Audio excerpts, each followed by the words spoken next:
Bem-vindos! Hoje a gente vai mergulhar num conjunto bem interessante de fontes, viu? Tem análises quentes de mercado, né, sobre as decisões recentes do Fed e do nosso Copom, e também alguns ecos aí da política brasileira e até, olha só, uma olhada rápida nos gráficos de índice e dólar. O nosso objetivo aqui é destilar o que realmente importa disso tudo, sabe? Sacar as reações do mercado, mapear o que vale a pena a gente ficar de olho, tudo de forma bem direta e, bom, espero que esclarecedora. Então, vamos começar a desembrulhar isso. Correto. Vamos investigar as entrelinhas, né, do que os bancos centrais comunicaram.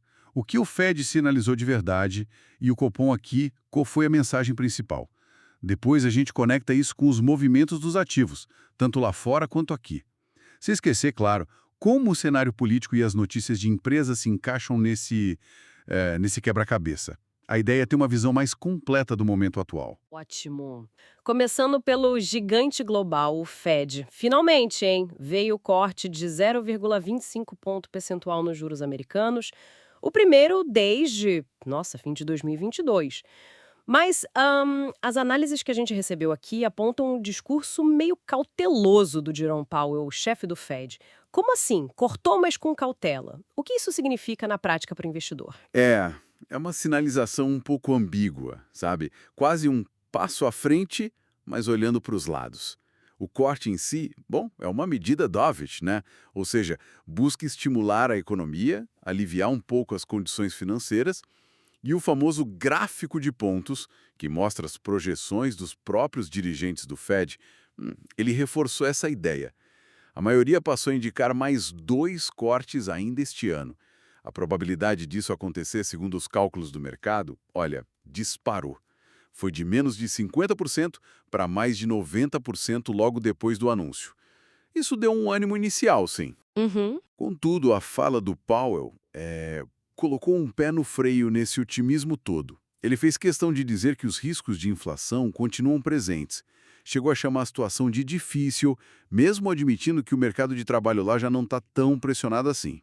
E reforçou aquela ideia de decidir reunião a reunião, sempre dependendo dos próximos dados, né? Essa falta de um roteiro mais claro para os próximos cortes, somada à preocupação com a inflação, acabou fortalecendo o dólar globalmente. O índice DXY, que mede o dólar contra outras moedas fortes, subiu. Ah, entendi. E isso tirou um pouco da força dos ativos de maior risco, claro. O Powell também tentou, acalmar os ânimos sobre o impacto das recentes tarifas comerciais na inflação. Disse que o Fed agiria se fosse necessário para evitar que esses aumentos de preços se espalhassem. Entendi. A dinâmica, o gesto foi positivo, mas as palavras geraram mais dúvidas, né? E, enquanto isso, aqui no Brasil, o nosso Comitê de Política Monetária, o Copom, bom, remou na direção oposta, manteve a taxa Selic em 15% ao ano. Exato.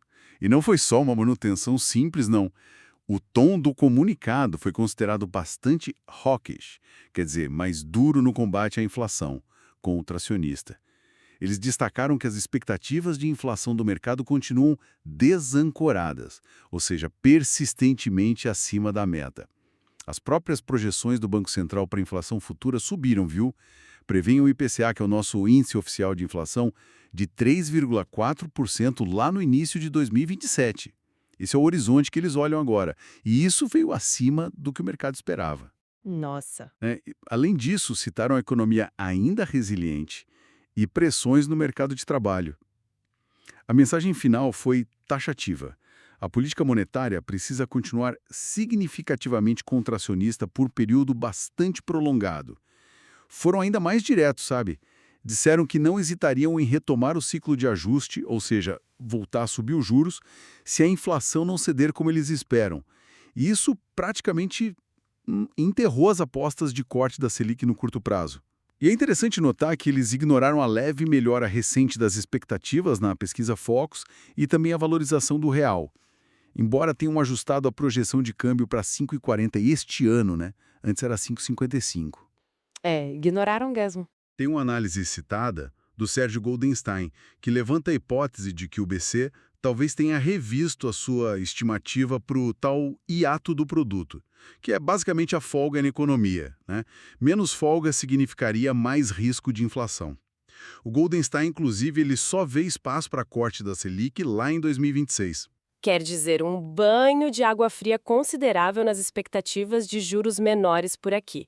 E como essa postura mais firme do Copom impacta nossos mercados locais? Bom, por um lado, esse tom rocks e a Selic nesse patamar elevado tendem a dar algum suporte para o real, sim. O diferencial de juros entre o Brasil e o resto do mundo continua muito alto, né?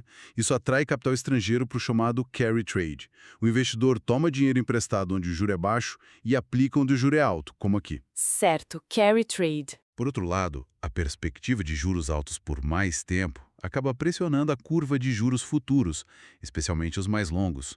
Para hoje, a expectativa é de ajuste para cima nos contratos de DI mais curtos, justamente refletindo que o mercado agora espera cortes da Selic bem mais para frente. Entendi. Além do Fed e Copom, as fontes mencionam que hoje também tem decisão lá na Inglaterra. Sim, Banco da Inglaterra, o BOE. A maior parte do mercado esperava que eles mantivessem a taxa de juros em 4%. Havia alguma discussão sobre talvez reduzirem o ritmo do Quantitative Tightening, o QT, que é basicamente o processo de enxugar o dinheiro que eles injetaram na economia antes.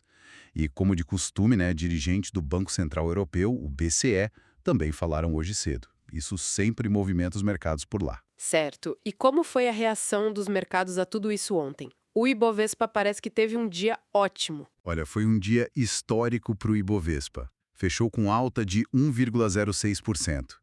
Rompeu pela primeira vez a barreira dos 145 mil pontos e atingiu a máxima em 5 anos. Chegou a tocar 146.331 pontos durante o dia. Uau! O volume de negócios foi bem alto, 25,3 bilhões. Também foi impulsionado, é verdade, pelo vencimento de opções sobre o índice. Mas o grande catalisador foi a decisão do Fed, que, apesar da cautela do Powell, sinalizou o início do ciclo de cortes nos Estados Unidos. E isso sempre renova a esperança de que mais dinheiro estrangeiro venha para cá, né? Sim, o fluxo estrangeiro. Exato. Setores ligados ao consumo e bancos puxaram a alta. Bradesco, Itaú, Santander subiram bem. Curiosamente, a Vale subiu pouco, mesmo com a notícia de melhora no seu rating de crédito pela S&P. E a Petrobras subiu, mesmo com o petróleo em queda lá fora. Interessante essa dinâmica. E o dólar, pelo que as fontes indicam, está sendo negociado perto de 5,31 hoje cedo. Ontem foi um dia de montanha-russa para ele. Foi bem volátil assim. Logo depois do Fed, o dólar chegou a cair forte, bateu 5,27. Mas aí a fala mais cautelosa do Powell inverteu tudo, e a moeda foi buscar a máxima lá em 5,31. Acabou fechando quase no 0 a 0, a 5,30, leve alta de 0,06%. O que segurou o dólar no final foi justamente essa perspectiva de juros altos por mais tempo aqui no Brasil, reforçada pelo Copom, cuja decisão saiu depois que o mercado de câmbio já tinha fechado. Entendi. Lá em Nova York, a reação foi mais dividida. O Dow Jones subiu, mas o S&P 500 e principalmente o Nasdaq, que concentra as empresas de tecnologia, caíram um pouco. Talvez o discurso do Powell, mais preocupado com a inflação, pese mais sobre essas ações de crescimento. A Nvidia, gigante dos chips, caiu mais de 2,5%. Teve uma notícia do Financial Times sobre uma possível proibição da China à compra dos seus chips de inteligência artificial. Complicado. E os juros dos títulos do Tesouro americano, que tinham caído logo depois do Fed, também devolveram parte da queda. Falando em movimentos de mercado, uma das fontes traz uma análise técnica mais específica, focando nos contratos futuros de índice, o IN, e dólar, o WDO. Para o curtíssimo prazo, em gráficos de 15 minutos, como a gente pode resumir os pontos-chave dessa análise sem entrar em todos os detalhes técnicos? Certo. Simplificando bastante, a análise técnica observava o mini-índice, o INV25, numa tendência de alta recente. O ponto de atenção para cima seria a região dos 147.300 pontos, que foi a máxima recente. Se romper, poderia buscar níveis mais altos sim, mas a análise alerta para uma possível exaustão perto de 147.800. Para baixo, o suporte imediato importante estaria em torno de 146.500. Ali tem uma concentração de médias móveis que podem segurar uma queda inicial, sabe? Perder essa região abriria espaço para correções maiores.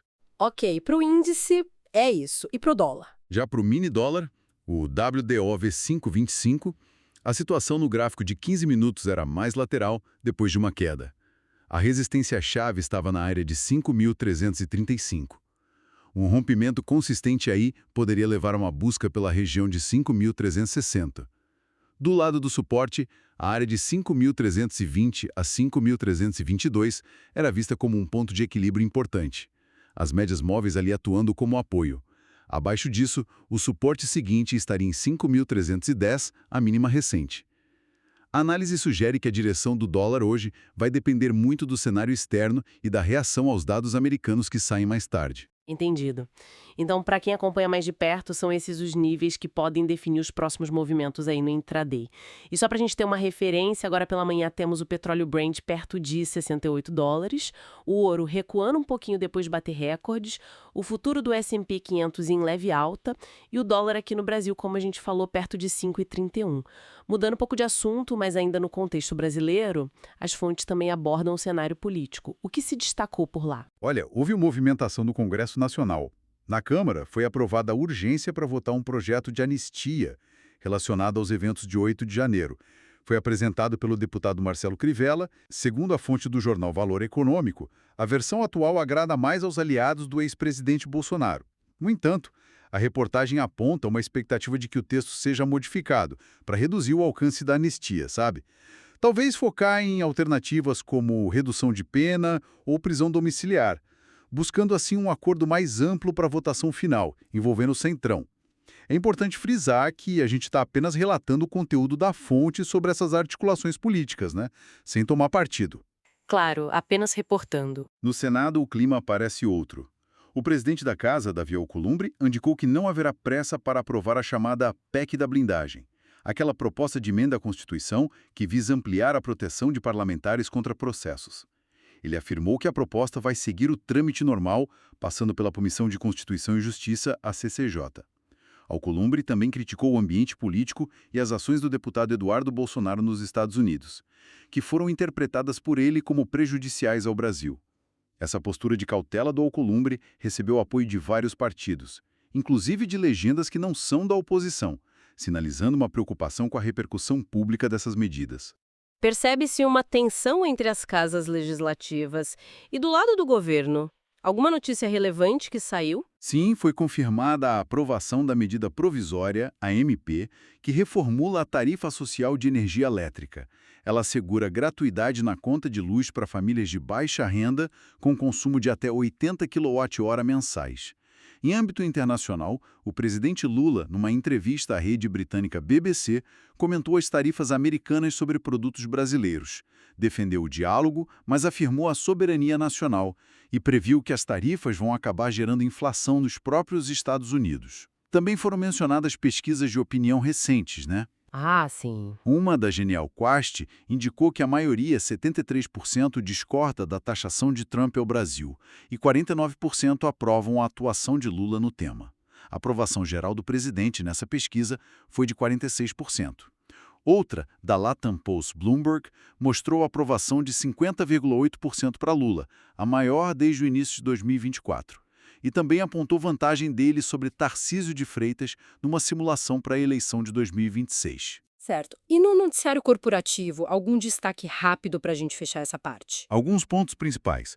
A Caixa divulgou um lucro recorrente de 3,7 bilhões de reais no segundo trimestre, mostrando crescimento. O Citi melhorou sua recomendação e preço-alvo para as ações do Banco do Brasil. Eles veem potencial em medidas do governo para o agronegócio. A Embraer está enfrentando uma greve após rejeição de proposta salarial. A TOTUS anunciou o pagamento de juros sobre capital próprio, o JCP, aos acionistas. A Wilson Sons teve parecer favorável de seu conselho à oferta de compra de ações, a OPA, feita pela SAS Shipping. E o banco Goldman Sachs aumentou sua posição em derivativos ligados às ações da empresa de saneamento Copasa. Ufa, bastante coisa acontecendo em várias frentes mesmo. Diante de todo esse cenário, qual a orientação que as fontes dão para navegar o dia de hoje nos mercados? O que ficar de olho? Bom, a recomendação geral é ficar atento à reação dos mercados europeus pela manhã, especialmente depois da decisão do Banco da Inglaterra. O período entre 11 horas e 13 horas, horário de Brasília, exige atenção redobrada. Isso por conta da divulgação de dados econômicos importantes nos Estados Unidos, os pedidos de seguro-desemprego e o índice de atividade da Filadélfia. Ah, dados importantes. Sim, esses números podem causar volatilidade instantânea no dólar, no WDO. Então a sugestão é ter cautela, ajustar os stops e talvez evitar grandes posições logo após a divulgação. Esperar a poeira baixar um pouco. Na parte da tarde, o foco se volta para a reação do mercado de juros, o DI, e das ações de bancos aqui no Brasil. Como eles vão digerir o comunicado mais duro do Copom de ontem? A forma como esses ativos reagirem pode dar pistas sobre o fluxo para o Ibovespa, para o IN. Então, resumindo o quadro geral, temos o Fed dando o primeiro passo para cortar juros, mas com um discurso que pede cautela, né? Dependência de dados. Enquanto o Banco Central do Brasil reforça a mensagem de combate à inflação e joga para mais longe a perspectiva de cortes na Selic. Isso cria uma dinâmica bem complexa, especialmente para o câmbio e para os juros aqui. Exatamente. A Bolsa Brasileira, o Ibovespa, reage com otimismo à perspectiva de fluxo externo que pode vir com os juros menores lá nos Estados Unidos. Mas o câmbio fica volátil e as expectativas para os juros locais são reajustadas para cima.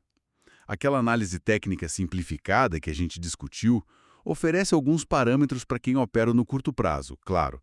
Mas o cenário macro e político continuam sendo o pano de fundo principal, com suas próprias tensões e desdobramentos. E fica uma reflexão pra gente, né? Diante dessa divergência de rumos, o Fed começando a afrouxar, enquanto o Brasil sinaliza aperto prolongado, até que ponto o diferencial de juros, o famoso carry trade, vai continuar sendo um fator tão decisivo assim para atrair capital estrangeiro nos próximos meses? Isso pode mudar se os sinais de desaceleração da nossa economia ficarem mais evidentes. O juro alto sozinho vai ser suficiente para segurar esse fluxo? Fica aí a questão para a gente pensar. Esperamos que esta nossa análise das fontes tenha sido útil para organizar as ideias e entender melhor o momento. Até a próxima!